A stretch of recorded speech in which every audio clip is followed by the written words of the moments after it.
Balls on the toilet, in the shower, by the oven. Cook broccoli with a little oil and salt. Eat it slowly. As soon as you arrive at the house you're visiting, cook broccoli with a little oil and salt. Eat it slowly. Do everything in reverse order, pressing your ear to the refrigerator. How is it different? Take notes while investigating the truth. If there is truth, what does it mean to say the truth? What matters most? The water has what differences? Are they subtle, metallic? Listen to Philip Glass on the floor, on your back, very still, in the dark, just you and Mr. Glass. I chose the song Music and Contrary Motion. Reflect on a personal violence you want undone, some terrible thing that removed the beauty you once lived with. My boyfriend Mark, nicknamed Earth, moved to a queer community in Tennessee to work the land. He meditated in a cave each day where homophobic men followed him, bound and gagged him, covered him with gasoline, and set him on fire. For a long time I would go to sleep and dream of stabbing his murderers, shooting his murderers, drowning, choking, and bludgeoning his murderers. Breathtaking dreams of retribution for the man I loved, which woke me each morning more inconsolable than the last. I was never going to feel happy again, it seemed. Take notes about how the violence in your life will not leave, how it may never leave. So this is the poem I wrote. It's called Express an Interest in Listening or Flowers Won't Bother. Greed, it seems, has no memory. The little bones they throw us break my heart. Some days I taste the world in a poem and want to be of service to that taste. There is no doubt the worst possible things are possible.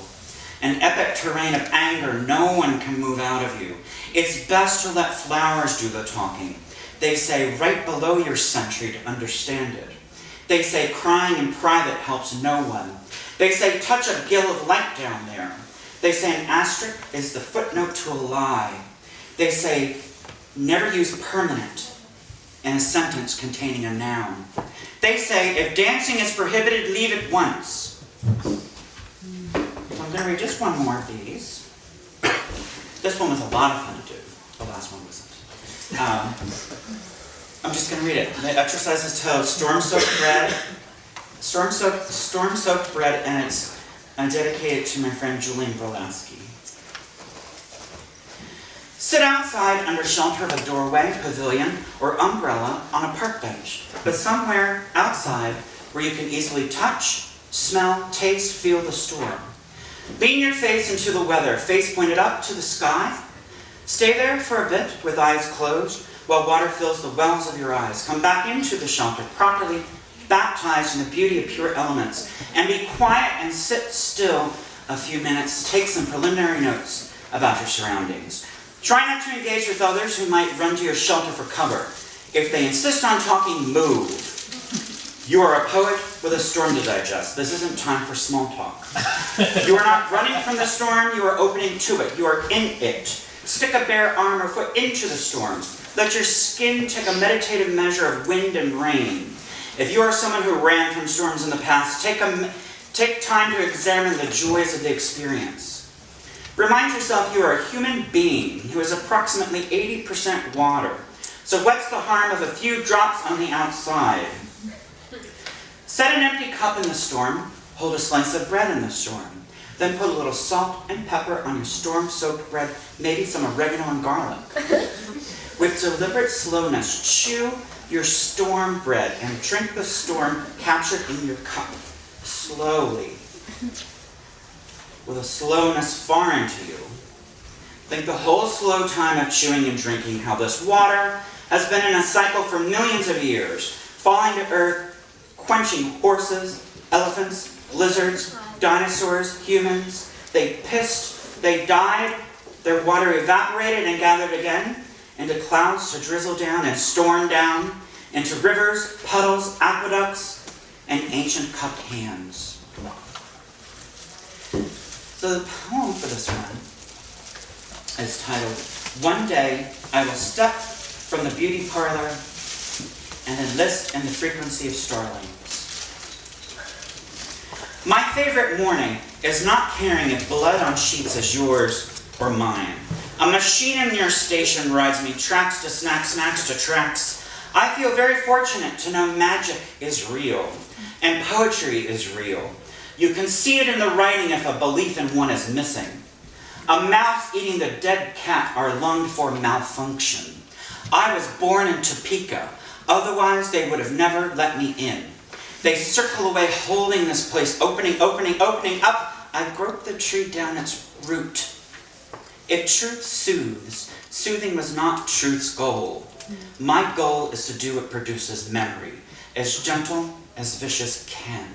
One promise, when I get to the bottom, I'll accelerate deeper. My small pile of poems surprising everyone along the open wound. Was there a death, they ask? A merger, I say. Everyone paying attention, enjoy your visit. Everyone else, good luck. So I'd like to end with a few poems from my book, The Book of Frank. I'm here for the show, the man said, looking under Frank's shirt for the door. I'm no theater, Frank said. A line formed. Must he admit them all? Many had umbrellas. A blind woman waited with her dog. It's going to be a great show, someone said. But when's he going to let us in? Frank's tears began to fall. Someone ripped his doors open. They filled him for an hour. At the party, everyone traced fingers on their bodies where they preferred to have cancer if they had to have cancer.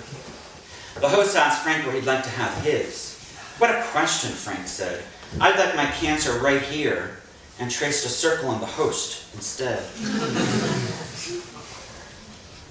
From the menu of dead authors, Frank orders Emily Dickinson's breast with dumplings and the braised thigh of an East Nin. His wife orders Leo Tolstoy's ring finger with caviar and the candied genitals of Jack Kerouac. Kerouac's erection arrives shimmering in gravy. Mmm, she says, nibbling the tip. Frank glares and stabs at breast.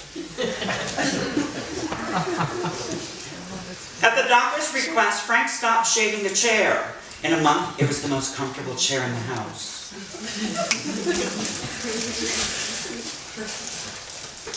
Frank hands the cowboy a wad of tissues. These contain semen I produced when thinking of you. The cowboy sniffs them and smiles.